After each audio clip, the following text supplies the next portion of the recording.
meil on vaja algusfaasis inimesi, kes teevad ära. Esimesed palkamised ütlevad ka järgmistele investoritele ülipalju. Me ei näe liiga palju ülimalt unikaalseid ideid. Tiim on number 1. Tere, mina olen Reet. Ja mina olen Karmen. Tänane saatekülaline on väga mitmekülgne, alati särav ja inspireeriv. Olemata oma küllaltki noorest east on ta jõudnud õppida UK ülikoolis terviseteadust, Tartus AI'd ja machine learningut, lisaks jooksnud 1000 kilomeetreid ja esinenud lugematul arvudel lavadel. Märtsis alustas ta tööd Accelerator programmis NATO Diana, aga eelkõige on ta täna tuntud meile läbi Super Angeli, kus ta oli investeeringute juht. Tere tulemast Talent Hubi podcasti, Kaari Kink. Tere! Väga tahaks juba kuulda su esimesi muljeid esimestest nädalatest uuest töökohas, aga ma arvan, et me saame tulevikus sellest eraldi rääkida ja võib-olla eraldi saates, et tänases saates me eelkõige keskendume sinu kogemusele siis Super Angelis, mida oli pea 5 aastat. Aga enne, kui me päris sinna Super Angelisse läheme, natukene tahaks teada Kaari kohta ka, et võib-olla sa jagad külalistega midagi, mida nad veel võib-olla ei tea või ei oska LinkedInist välja lugeda. Jaa, ma arvan, et sa tegid väga hea sissejuhatuse juba, aga enne seda, kui ma alustasin üldsegi startup maastikul ja jooksmisega, siis ma tegelikult olin 14 aastat võistlustantsija. Et see on, ma arvan, väga suur osa minu identiteedist ja sellistest öelda lapsepõlvest kuni teismeeani. Ja ma tegin seda väga tõsiselt ja professionaalsel tasemel, et olen mitmekordne Eesti meister, ka lõpus, kui ma Inglismaale kolisin, siis Suurbritannia meister ja nii nagu maailma tasemel ka siis 3. ütleme tipphetkel 3. kohal maailma edetabelis, et ja, see on, ma arvan, tänas minu nagu isiksust võib-olla kõige rohkem isegi defineerinud. Väga kihvt, aitäh selle jagamise eest. Ma usun, et paljud kuulajad ei olnud teadlikud sellest. Aga kui see nüüd, aga mis sind sinna riskikapitalini siis tõmbas või tõi? See oli natukene selline õnnelik õnnetus, et kui koroona tuli, siis nagu paljud eestlased, ma kolisin ka koju tagasi. Ma olin 5 aastat ära olnud ja sellel hetkel töötasin siis Eesti tervisetehnoloogia startupis Triumph Health. Ja kui ma Eestisse jõudsin, siis ma sain aru, et tegelikult mul siin nagu mingit võrgustikku või teadmisi väga sellest kogukonnast ega ökosüsteemist ei ole. Ja samal ajal Super Angel hakkas palkama võib-olla esimesi inimesi oma investeerimistiimi ja portfooliotiimi ja kuidagi sõprade kaudu siis ma tegelikult Kaleviga kohtusin, kes siis tol hetkel juhtis Super Angeli portfooliot ja mind paelus, see oli minu jaoks täiesti uudne valdkond, tõesti, et mul tegelikult ei olnud väga riskikapitalist aimugi. Ma kindlasti ei olnud kunagi planeerinud isegi sinna minekut, sest et ma arvan, kooli ajal ma isegi ei teadnud, et selline valdkond eksisteerib. Aga see õpikõver ja see valdkonna uudsus, rääkimata sellest, et läbi riskikapitali sa saad ikkagi väga hea ülevaate kõigest, mis toimub ökosüsteemis ja nendest ettevõtetest ja nii edasi, siis ma olin üsna koheselt huvitatud, kuigi ma mäletan, et nad otsisid associate'i, mis on nagu meie sektoris väga selline tavapärane ametinimetus, aga inimesele, kes tuleb võib-olla valdkonnast väljas, mulle kõlas see rohkem nagu selline assistent. Seega ma mäletan, et ma ütlesin, et assistendiks ma küll ei taha minna. Aga siis ma sain aru, et tegemist on siiski teistsuguse rolliga ja ma alustasin Super Angelis tegelikult ka portfoolio poole pealt, mis tähendas seda, et ma tegelesin kõikide olemasolevate portfoolioettevõtetega ja poole pealt ma läksin siis üle aktiivsesse investeerimisrolli. Okei. Nii et sa tegelikult, kui palju siia ettevõtteid sa oled niimoodi seest tundma õppinud selle aega? Suurusjärk? Jaa, no ütleme nii, Super Angeli portfoolios täna on üle 50 ettevõtte, et ühel või teisel määral ma olen nendega kokku puutunud, osad ettevõtetega rohkem kui teistega. Osades ettevõtetes ma olen olnud ka nii-öelda aktiivses, ma ei tea, investor rollis selles osas, et natuke isegi selline mitteametlik board member ja teistega võib-olla rohkem niimoodi juhuslikud kohtumised või ülevaade, kuidas nende äril läheb. Ja siis lisaks siis Super Angeli portfoolio ettevõtetele, aastas ma vaatan läbi 100 ettevõtteid, aga see on kindlasti pinnapealsem kuivõrd see töö, mida me teeme juba olemasolevate portfoolio ettevõtetega. Võib-olla kuulajatele ka, et millised need Super Angeli portfoolio ettevõtted, või pigem isegi paljud on kuulnud, et Bolt ja Veriff on ja täna nad on suured, aga tegelikult, et need sajad ettevõtted, kuhu sa sisse oled, mis suurusjärgus need ettevõtted on, kuhu Super Angel investeerib? Üldjoontes on need väga varajased ettevõtted, neil on esimesed inimesed tiimis, tihtipeale need ongi ainult kaasasutajad. Vahepeal ma räägin ettevõtetega, kes on põhimõtteliselt üleeile oma ettevõtte asutanud, ehk siis väga-väga varased ja seal samas ka selline pre-seed seed faasis juba, kellel on juba korralikum toode, kliendid, esimesed palkamised tehtud, aga see peamiselt jääb sinna, ma ütleks maksimum 15-20 tiimi suurus ja pigem ikkagi selline alla 10. Et siuke FFF on koos ja siis vaatame edasi. Just ja need on sellised ettevõtted, kes soovivadki siis kas pre-seed või seed faasis tõsta, ehk siis Super Angelis me investeerisime 300,000 eurot kuni 1 miljon eurot, et see ka paneb paika natukene seda faasi või neid ettevõtted, kes meie juurde tulevad. Väga hea. Okei. Aga kui me nüüd vaadatagi seda vaadet sinna värbamise poolele, VC-poolset vaadet, et kui oluline see olemasolev tiim on, et raha anda, et midagi, nagu sa ütlesid, midagi ju peab olemas olema, on need founderid või kedagi, et mida te sealt vaatate selles tiimis? No tiim on number 1, et ideesid võivad olla paljudel, aga lõppude lõpuks see on ikkagi põhiliselt see tiim, mille pärast me otsustame investeerida, eriti nii varajases faasis.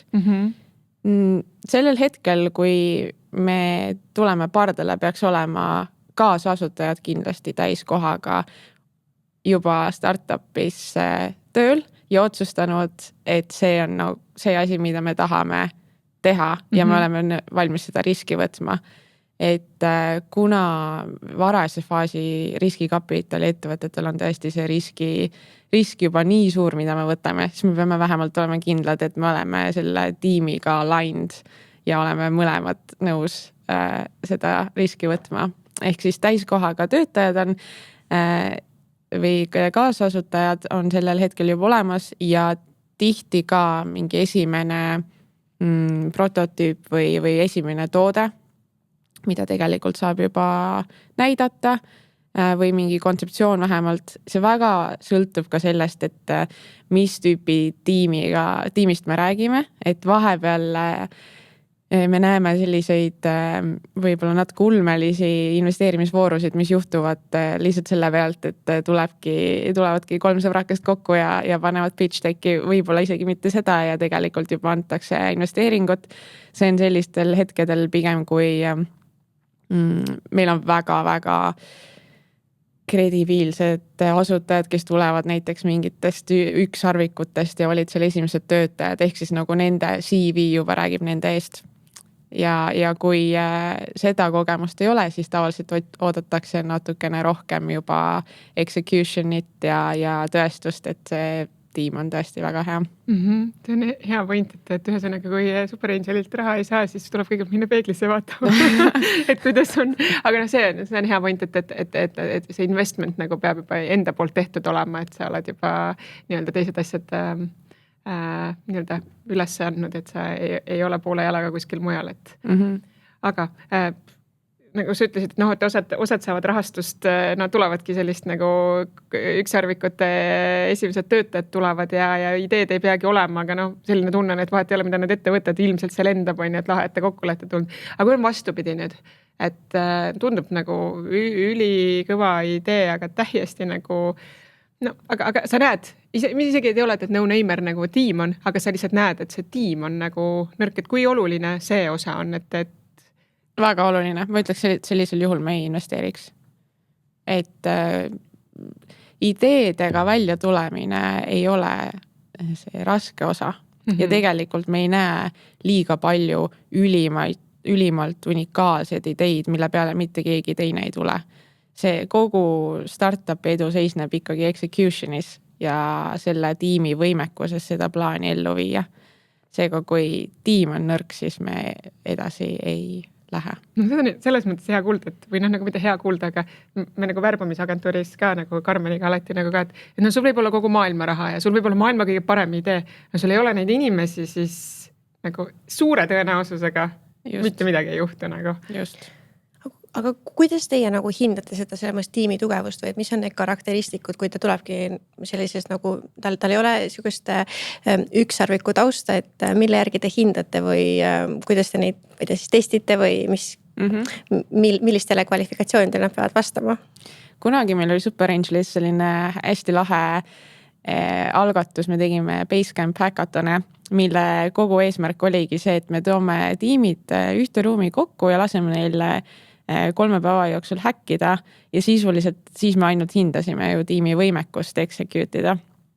Et see sama põhimõte kehtib, et absoluutselt meil ei ole nagu selles mõttes eelistust, et peab kindlasti olema juba ma ei tea, mis ulme kogemus selja taga, vastupidi, me oleme väga lahedaid ja kihvte noori tiime ka tiimidesse investeerinud.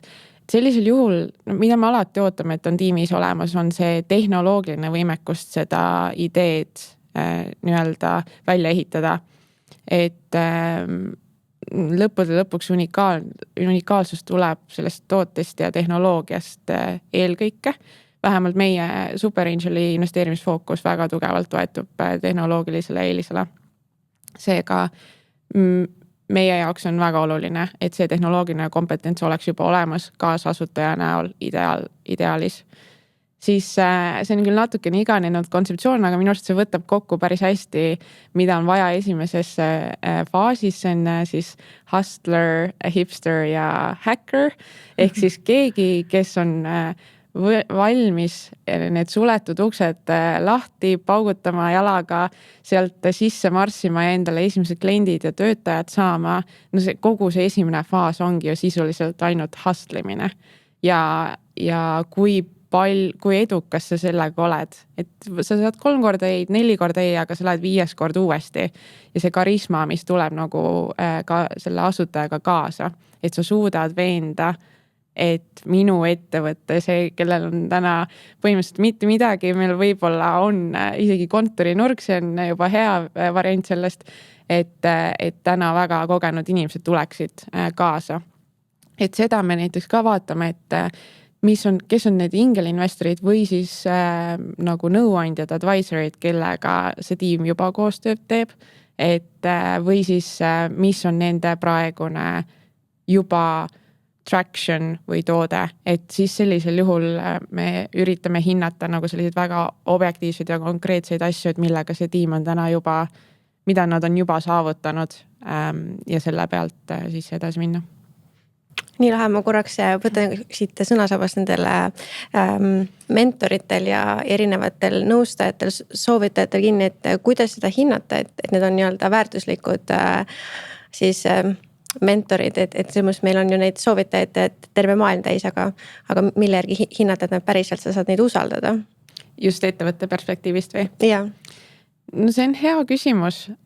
Mingitel mentoritel on täna juba hea reputatsioon ja sa saad võib-olla juba turu tagasiside pealt aru, et okei, et see inimene on asjalik. Üleüldiselt ma soovitan alati küsida paari inimese käest, kas olemasoleva investori või teise startupi, et kas oled selle inimesega koostööd teinud, kuidas on olnud, või siis tihti tulevad ikkagi need soovitused ju oma network'i kaudu, et siis on ka võib-olla nagu suurem tõenäosus, et on asjalik inimene. Eks lõppude lõpuks on ka nagu koostöö selle inimesega, nagu see on ka investoriga ja nii edasi, et kas see klapib.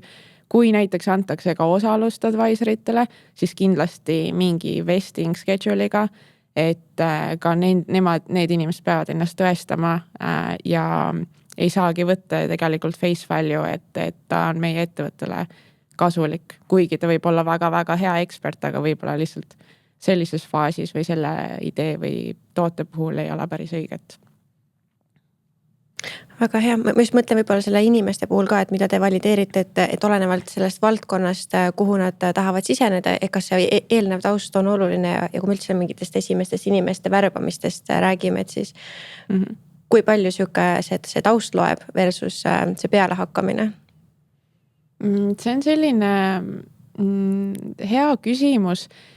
Ma ütleks, et eelnev kogemus on selles sektoris on võib-olla eelistatud, aga see ei ole olnud dealbreaker, kui me näeme, et tõesti, ütleme nii, on osad sektorid, näiteks minu arvates tervis või biotehnoloogia või sellised vertikaalid, mis on väga spetsiifilised.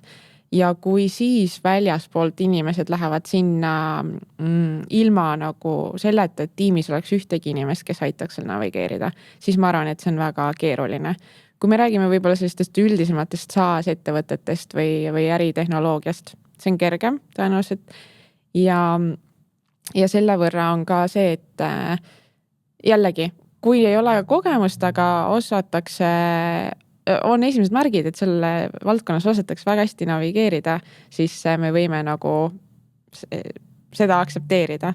Aga sama ka nagu esimeste töötajate ja võib-olla advisorite puhul, et kui mingi kompetents või know-how selles sektoris on puudu, absoluutselt võib seda võtta siis advisorite ja mentorite näol juurde ja samamoodi esimeste töötajatega, et see on väga-väga erinev, mida vaja on. Aga üldjoontes on alati vaja siis täita need nagu kriitilised tühimikud ära, kus tänane know-how puudub. Võib-olla lähekski siit edasi, et oletame, see tiim on koos, enam-vähem nagu on see hustler, hipster ja kes see kolmas oli? Hacker on paigas, on ja tundub, selles mõttes, et ongi, ega kõik ei saagi täiuslik olla, et sa ei saa ju kõike omada kohe. Kui palju te olete valmis, idee on hea, annate raha juba, olete andnud raha, kui palju te nüüd aitate selle värbamise poolega, et vaadata, et esiteks alates sellest, et kes on üldse puudu või ka selles nagu nii-öelda selles eelarves, mille jaoks te raha ju annate, kui palju sinna on nagu, kui palju te kaasa räägite sellest, mis need värbamisread on, need rollid, need palgad nendele inimestele, et Meie üldine põhimõte on see, et me anname selle vastutuse tiimile ja selle nagu et me ei taha liiga palju astuda neile varvastele, sellepärast, et me investeerime sellesse tiimi ja me usaldame nende nii-öelda valikuid ja judgmenti. Kui loomulikult me räägime kaasa ja põrgatame mõtteid, et sellisel juhul on olnud näiteks olukordi, kus meie enda võrgustikus on mõni inimene, kes on lõpuks saanud meie startupi tööle või isegi kaasasutajaks. Et esmasel korral siis me lähme vaatame natuke enda võrgustikus ringi ja teeme neid introsid. Teiselt poolt me kasutame meie arvates võiks alati seda juhtida keegi, kes on oma ala ekspert, seega kui tõesti on vaja värvata kedagi, siis me soovitaksimegi kedagi nagu talent hub või mingit spetsialisti, kui tiim tunneb, et ta ise ei saa või ei taha nagu värvata, aga igal juhul peab olema alguses see nagu asutajate tiim või vähemalt tegevjuht nagu väga, väga kaasatud sinna. Ja nagu ridade osas on ka niimoodi, et kui me väga varases faasis investeerime, siis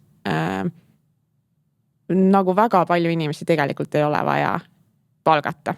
Tihti need on rohkem toote või tehnoloogia inimesed, et saada nagu see esimene toode riiulilt välja ja juba nagu kliendi kätte. Tegelikult ikkagi varajase faasi eesmärk on valideerida seda nii-öelda väärtuspakkumist oma sihtturul ja leida need esimesed kliendid ja selleks ei ole vaja teha liiga palju palkamisi.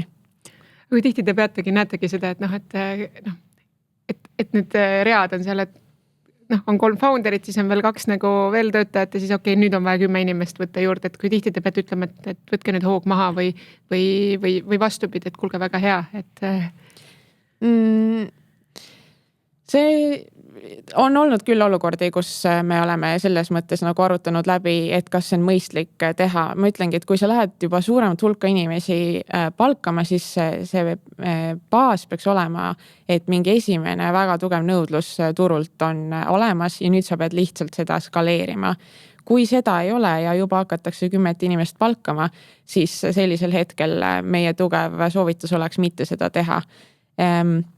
Sellepärast, et kogu esimese nagu varase faasi eesmärk on olla väga-väga kiire. Aga kui sa hakkad samal ajal endale inimesi palkama, neid onboard ima ja sa võib-olla annad ära funktsioonid nagu näiteks müük, mis tegelikult varases faasis peaks olema peamiselt ikkagi founderi lead, siis tegelikult sa nagu compromise'id seda varajast faasi. Seega me sekkume siis, kui me näeme, et võib-olla see burn või see kulu, mis hakkab olema, ei ole tasakaalus sellega, mida juba ettevõte täna suudab ette näidata. Ehk siis meie kõige suurem eesmärk on see, et ettevõte ei jookseks 6 kuuga rahast tühjaks, et neil oleks hea ja tervislik runway ja et nad saaksid aru, et iga inimese palkamine on väga suur löök nende runway'le, et üks inimene võtad tööle, juba 1, 2, 3 kuud võib-olla runway väheneb, on ju. Et selles mõttes see on nagu väga oluline otsus, mida tehakse. Kas võib öelda, et see on nagu üks põhjus ka, miks enamik ettevõtteid või startup'e nagu jooksevad nagu saavad enne otsa, kui nad jõuavad nii-öelda pihta hakata või on mingid muud põhjused? No sisuliselt nad saavad jah, kui raha saab otsa ja tegelikult ei ole seda product market fit'i, no see on põhiline põhjus on ja kas on siis sellepärast, et nad ei suutnud piisavalt kiiresti seda väärtuspakkumist turul leida või see on sellepärast, et nad palkasid väga palju inimesi, kulutasid selle raha kiiresti ära, see sõltub, aga põhimõte on ikkagi sama, et ei jõutud selle rahastusvooruga heasse kohta, kust järgmist rahastusringi tõsta. Ma küsin korra selle juures tagasi, et kui nii-öelda otsustatakse hakata palkama ja nagu sa mainisid, siis näiteks tegevjuht võiks olla see, kes nii-öelda müügi poole eest ka vastutab, et kui tihti sa näed seda, et võib-olla hakatakse palkama ja osata arvestada, kui palju aega see võtab ja siis ei jätku seda aega võib-olla nagu teiste oluliste tegemiste jaoks ka. No kindlasti palkamine võtab väga palju aega, kui see võib-olla esimest palkamist tehakse läbi oma võrgustiku tavaliselt, sest et sul on kiire, sul on vaja kohe, või tähendab, sul on vaja üleeile ja siis esmane see on, et lähme vaatame oma network'ist, äkki juba tunned kedagi ja sellisel puhul see on kiirem onboarding. Kui sa pead minema täiesti uut inimest palkama, eriti kui need on nagu esimest 10 inimest, siis nad on nii kriitilise tähtsusega selles, et loomulikult läheb kaua aega. Tihti võib-olla ei mõeldagi korralikult läbi, milline see roll peaks olema, eriti kui me räägime võib-olla sellistest commercial rollidest või turundus või müük või tahaks kuidagi, eriti turundusinimesed, ma näen, et peavad olema nagu sellised hunt kriimsilmad, nad peavad oskama absoluutselt kõike, on ju. Et seal on mingi nagu tõe nagu tera sees, et esimesed inimesed peavad võib-olla olema natukene siukse laiema skoobiga. Aga jah, vastus su küsimusele on, et tihti palkamine võtab palju kauem aega, kui arvatakse ja see on väga suur nagu nii-öelda tegevjuhi või siis managemendi ressursi kulu. Jaa, aga tegelikult, aga need on nii olulised, need värbamised. Me näeme ka seda päris tihti, et eks meie KPI on ka selline, et 6 nädalaga on see värbamine tehtud, aga tegelikult nagu sa neid esimesi inimesi värbad, siis see rahakulu on suur. No, üks asi see raha, aga teine on see, et kui ma nüüd ebaõnnestun selle inimese värbamiseks, võib-olla ma ebaõnnestun kogu oma ettevõtmisega. Et me oleme ka näinud, et tegelikult ikkagi sellest ootus on see, et me nüüd 3 nädalaga värbame selle inimese ära, aga reaalsus on see, et see jääb tegelikult nii-öelda tegevtiimi taha, et see võib venida kuni 3 kuuks isegi täiesti inimeste värbamis. Ühelt poolt on nagu tore, et leitakse see õige inimene, aga teiselt poolt on päris pikk aeg kadunud, pluss veel fookus nagu on ka kadunud, sest värbamise peal on palju aega ära läinud.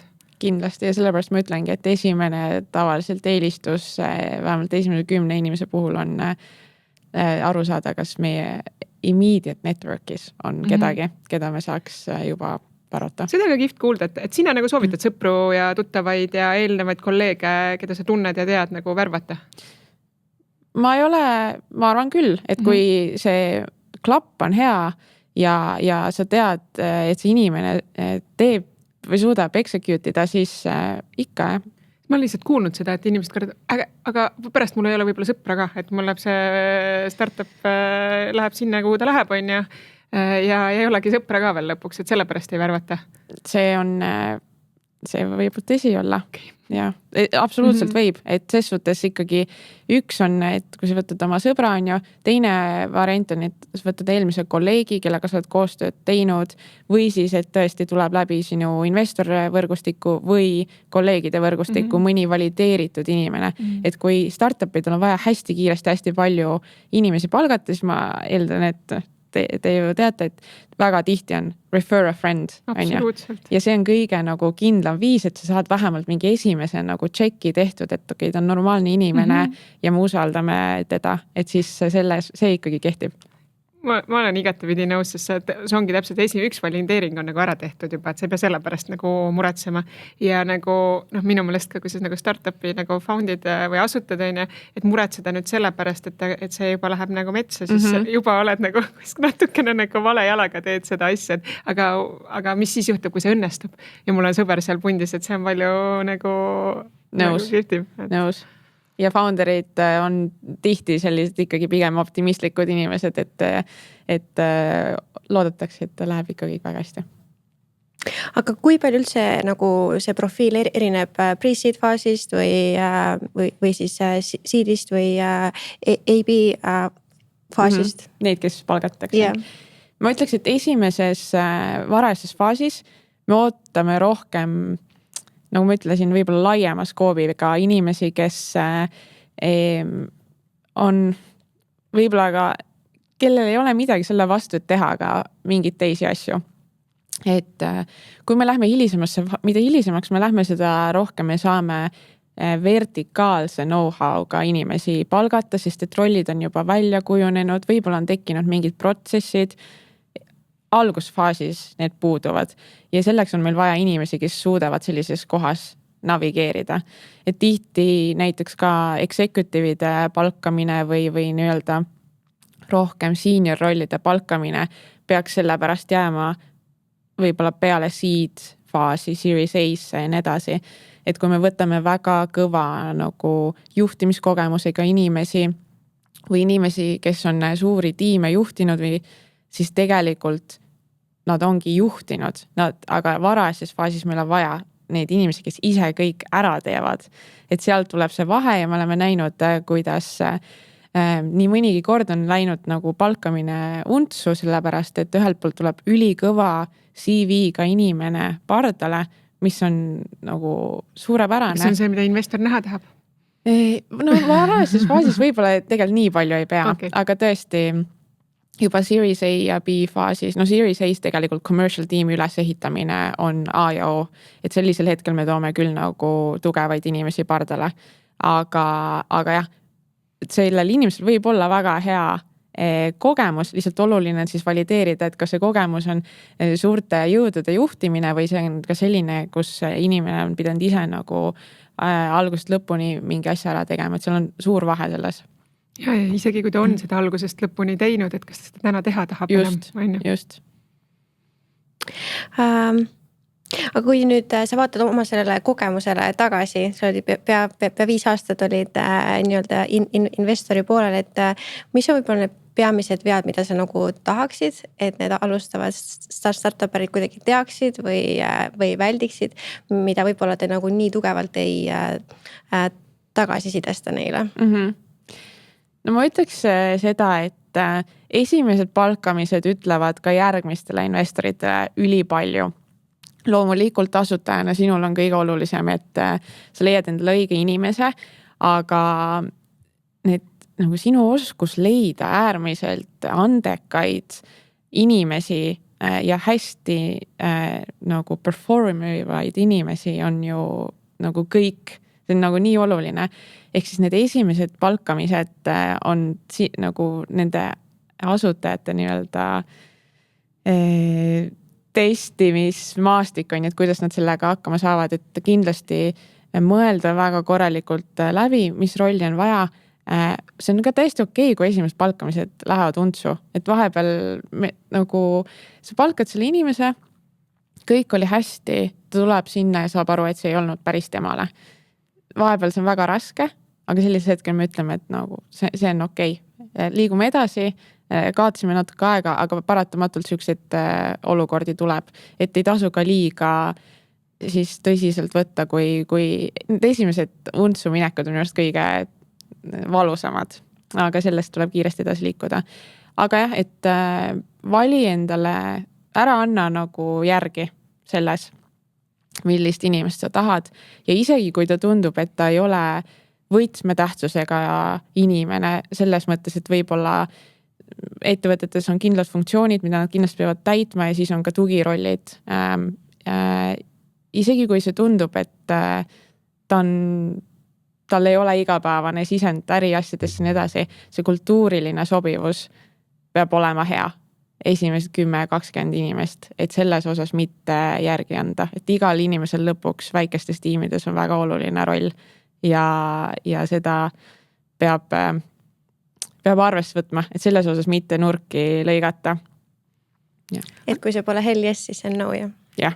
Aga ma küsin siia juurde, ma olen täielikult nõus selle kultuurilise poolega, see on midagi nagu, sul ei ole aega sellega tegeleda kiires faasis ja seda on väga raske muuta, seda olemust. Aga no, nagu sa tavaliselt tuled, on, et sul on vähe raha, aga sul on vaja inimest, kes seda kõike asja ära teeb, on, aga neid inimesi on vähe, kes on valmis neid asju, nad oskavad neid kõik asja ära teha ja nad tahavad sinu ettevõtte jaoks seda ära teha, ja siis on see, et sul on seda inimest vaja, eks, et see ootus oli see, et ta 6 aja pärast alustab, siis sa juba saad aru, et ma olen 2 kuud juba värvanud, et kas sa sealt nagu teeksid järeleandmised, jagaksid selle rolli kuidagi mitmeks või võtaksid nagu mingid kriitilisemad osad, et kultuuriline pool on paigas, aga kas seda nagu teist osa natukene tükeldaksid või pigem ikkagi otsiksid, nagu ei laseks oma latti üldse allapoole? Kui me mõtleme täiskohaga inimeste palkamisest, siis latti ma üldjuhul ei laseks alla üldse, aga loomulikult, kui näiteks kuskilt väga põleb, miks mitte olla resourceful, leida kas või vahepeal mõni agentuur või väline organisatsioon või kuidagi konsultant, kes saab mingit väga kriitilist tühimikku sellel hetkel täita, et see varajane faas ongi kõik selline ressursside mäng ja kuidas sa nagu efektiivselt seda aega ja ressurssi kasutad, et sellisel puhul tuleb mõelda loominguliselt.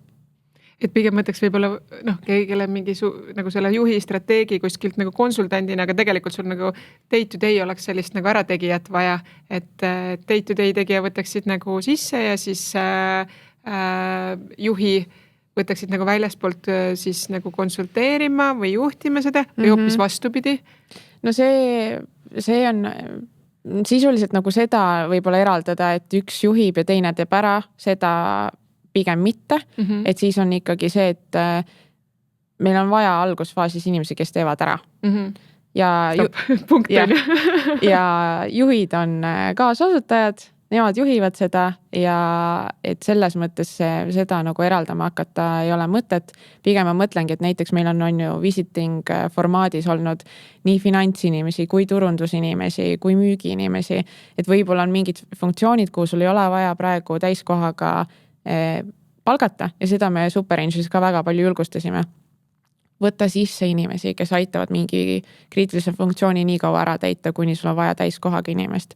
Tõesti võib-olla finants on üks asi, kus sul ei ole vaja alguses täiesti täiskohaga, see on ju suur kulu, aga samas seda ekspertiisi on vaja. Mõtleme siis mingi muu formaadi välja. Väga hea, aga kas on võib-olla kui rääkida sellisest motivatsiooni poolest nendel esimestel sõprade tulekul, siis kui palju te kuidagi annate võib-olla soovitusi või suunitlusi, kuidas motiveerida neid inimesi nii-öelda tulema pardale? Üldjuhul meie soovitus on ikkagi pakkuda motiveerivat pakkumist nendele inimestele ja nii kui me sisse tuleme, siis tegelikult me oleme arvestanud, et mingi osa option pool'ist jääb uute töötajate jaoks, ehk siis jagada see option pool nende inimeste, et alati meil oleks option pool'i, et jagada osakuid uutele töötajatele ja see on minu soovitus kõigile, et see on nii raske faas, kindlasti tuleb lisaks palgale ja sa tahadki, et inimesed tuleksid sinuga koos ehitama, kellel ei ole ainult nii-öelda palga teenimise soov, vaid et neil on vested interest sellesse, et ettevõttel läheks hästi. Seega me ütleme nii, baassoovitus on alati jagame osa sellest pirukast inimeste vahel laiali.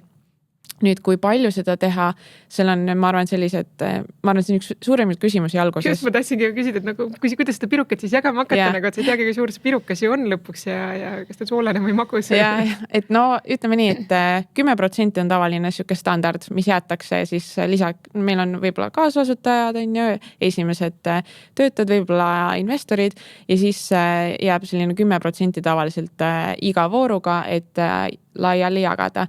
Et siis tuleb natukene mõelda, et mitu inimest selle vooruga näiteks palgatakse ja nii edasi. Minu arust selline baasstandard võiks olla, et üle 1% võib-olla siis uutele inimestele mitte koheselt anda, 0,5–1% on võib-olla selliste varajase faasi võtmetöötajate vahel jagamiseks ja mida hilisemaks me lähme, seda väiksemaks osalus läheb selles mõttes.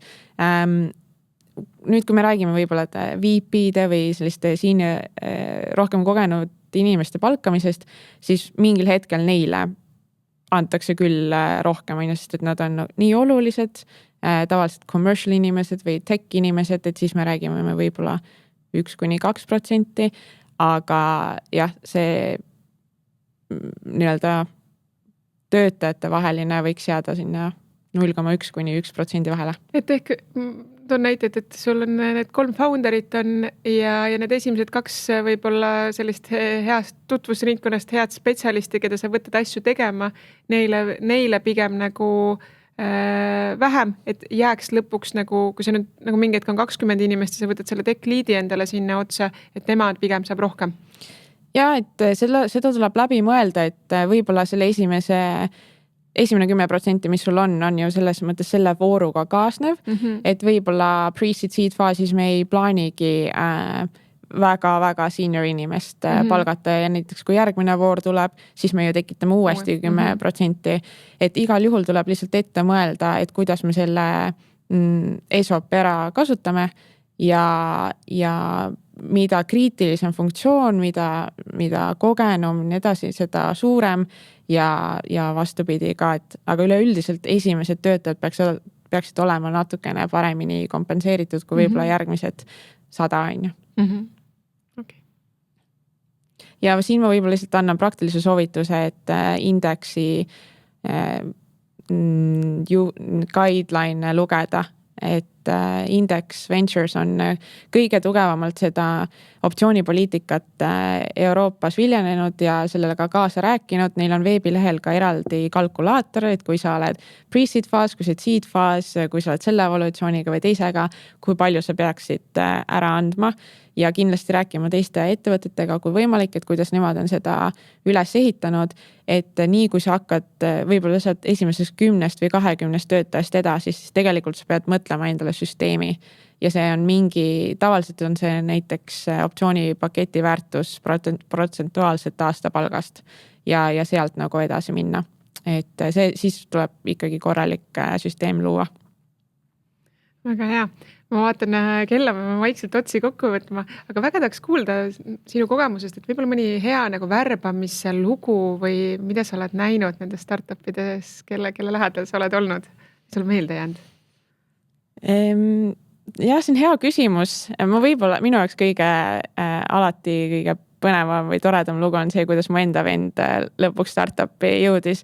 Et kui me rääkisime enne inimestest, kellel on ülitugev CV ja neil on kõik juba unicorn kogemus seal ja see on no-brainer, et me sellist inimest palkame. Seal samas meil on tohutu hulk kihvte inimesi, kes on teistes eluvaldkondades hoopis olnud või on nad noored ja nad ei ole jõudnud veel seda kogemust saada, aga on nagu äärmiselt säravad ja mega inimesed, keda oma tiimi saada. Igatahes mu vend on üks neist ja ta tegi igast müügi nii-öelda stinte või kiige ja kes iganes temaga kokku puutus, põhimõtteliselt ta võis sulle kõik maha müüa.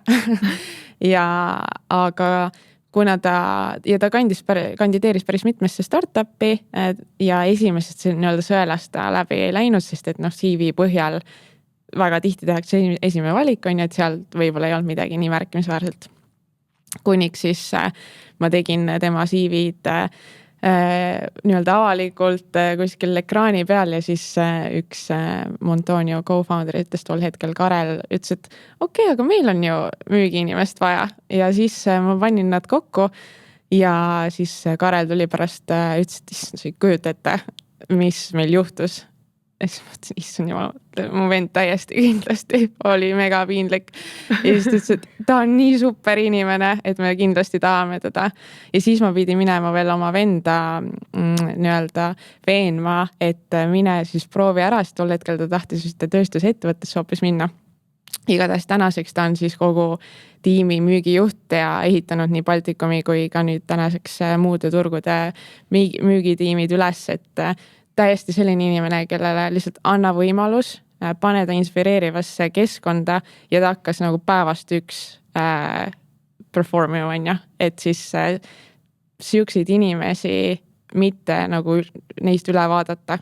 Ma võib-olla küsingi siia jätku küsimusena lihtsalt, et kuidas siis sellised inimesed ikkagi üles leida, et sina, ta oli su vend, sa soovitasid ta enne ei saanud läbi, et nagu mõlemalt poolt, et mida see kandidaat peaks tegema, et silma paista ja teiselt poolt ettevõte, et sul on need 10 CV-d, sul investor tahab nagu kindlalt ekspertiisi, nagu ma nüüd hakkan mingisugust kedagi on. See on keeruline. Tihti startupid ise juba võtavad selle mõtteviisi, et otsime nagu selliseid underdog'e või otsime teistsuguseid inimesi, et siis nad on juba väga avatud ja võib-olla võtavadki selle põhimõtte, et peaks kuskilt mujalt tulema või teeme väga execution põhise palkamise. Siis on kergem, aga üleüldiselt ega seal ongi samamoodi me oleme superinženeri palganud, kui ühele positsioonile tuleb 100 inimest, siis sa pead alguses tegema. Et siis me oleme näiteks üritanud seda biasit kuidagi vähendada sellega, et me laseme kas või esimese 1-minutilise videointervjuu teha. Ja ma tõesti vaatasingi need 100 videot läbi, sa tegelikult saad esimese 5 sekundiga aru, mis on inimese energia, kuidas ta räägib ja mis on võib-olla, 5 sekundiga ei saa, aga nende väärtustest ja kuidagi sellistest olekust, et võib-olla sellest CV asjast siis edasi liikuda, kui või võimalik on. Aga ka kandideerijate enda poolest peaks nagu mõistma, et siis milline tung on võib-olla positsioonidele ja kui tahad välja paista, siis teha seda võib-olla mingil teisel viisil. Olla järjepidavam, proovida kellegiga juba kontakti saada, et selline nagu soojalt läbi uste tulemine on alati parem kui külmalt peale ennata. Aitäh sulle, Kaari, jagamast oma kogemusi ja mõtteid. Kindlasti see oli hea sissejuhatus. Juba kuulele ütleme ette, et meie järgmine saade tuleb Linda Vaeresiga Karmast, et saame jätkata seda sama värbamise teemat ja VC vaadet. Aga aitäh sulle, et sa jagasid ja võtsid võib-olla väikse osa kokku sellest oma superangeli kogemusest ja soovime sulle palju edu uutes tegemistes. Suur aitäh, väga tore oli teiega. Aitäh.